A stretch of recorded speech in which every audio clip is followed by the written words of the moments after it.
Homeland Security Secretary Kristi Noem has just wrapped up a press conference where obviously she was asked about the deadly shooting involving an ICE agent in Minneapolis. I want to bring in MS Now's Josh Einiger, who was at that presser. And I don't know if you had a chance to hear the interview that Alex Tabbitt just did with a therapist named Soju.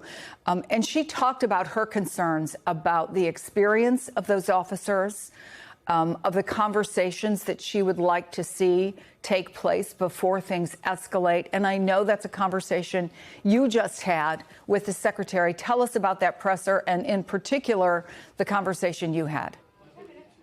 Yeah, Chris, it's good to be with you. First of all, there's a lot of activity here. We're in a briefing room at the New York offices of Customs and Border Protection, which is where the secretary came, I guess, to telegraph business as usual at DHS. This is for an unrelated announcement of an activity of an operation they went through here in New York City.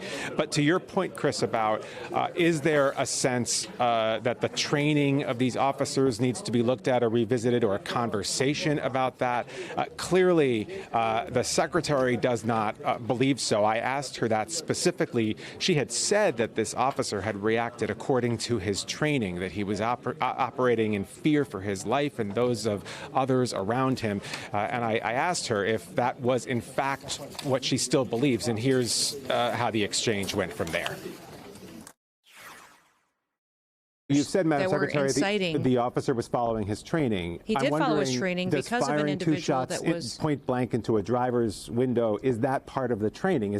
How is that self-defense? This is an experienced officer who followed his training, and we will continue to let the investigation unfold into the individual and continue to follow the procedures and policies that happen in these use of force cases. But let's remember the events that surrounded what happened yesterday on that tragic situation. Was that these individuals had followed our officers all day, had harassed them, had blocked them in. They were impeding our law enforcement operations, which is against the law.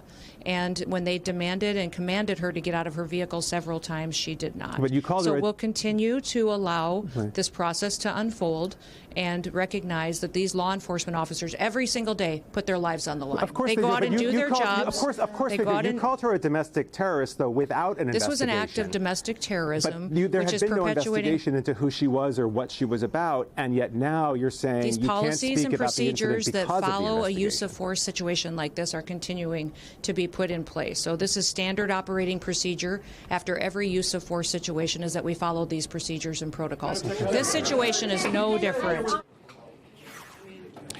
So obviously a projection of defiance from Secretary Noem, no doubt doubling down, tripling down on this concept that the officer was acting within his training. But then, she then added that she wouldn't address specifics because it's an active investigation. So that's where we are right now, Chris. I will point out, the operation they were talking about here in this office had to do with an operation run by CBP, Customs and Border Protection, here in the New York area. They arrested more than 50 people. And the director of the CBP here in New York made the point of saying they did that under the cover of darkness, surreptitiously, sort of as a surprise to the people they were arresting. And that's how these things should be done. And I proceeded to ask the secretary that question as how it seems to contrast with the experience not just in Minneapolis, but in other cities across the country with these ICE operations. Other reporters asked her as well if maybe this requires some rethinking of the strategy when it comes to, how they flood these neighborhoods. And that, of course, attracts protests and attracts a lot of attention. And, of course, the mayor of Minneapolis said yesterday that was clearly, a major cause of what ended up happening. She said no. She said she believes that these strategies are working and should continue to progress across the country, Chris. Josh Einiger with some great questioning there and important questioning as well. Thank you. Joining me now, Minnesota's